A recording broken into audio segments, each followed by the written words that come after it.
حضرت عباس رضی اللہ تعالیٰ عنہ، حضرت علی رضی اللہ تعالیٰ عنہ، فضل بن عباس رضی اللہ تعالیٰ عنہم اجمعین، اور حضرت حسین بن عباس اور حضرت اسامہ بن زید رضی اللہ تعالیٰ عنہ، حضرت اویس بن خولہ اور فقران آپ کے آزاد کردہ غلام رضی اللہ تعالیٰ عنہ اجمعین تھے۔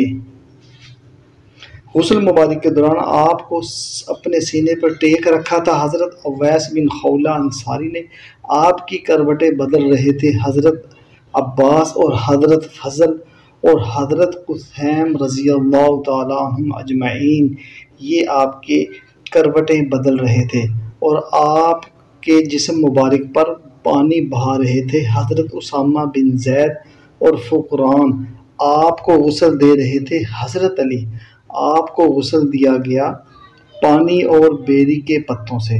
آپ کو قبر مبارک میں اتارنے والے حضرت عباس، حضرت علی، فضل بن عباس، حضرت اسامہ بن زید، عبد الرحمن بن عوف، حضرت قاسم، عقیل بن ابی طالب، اویس بن خولہ اور رضی اللہ تعالیٰ عنہم اجمعین آپ کو تھے۔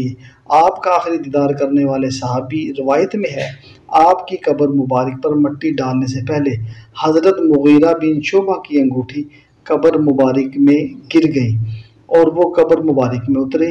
حضرت مغیرہ بن شعبہ رضی اللہ تعالیٰ عنہ اجمعین نے اسی بہانے سے آپ صلی اللہ علیہ وسلم کا آخری دیدار بھی ان کے نصیب میں آیا۔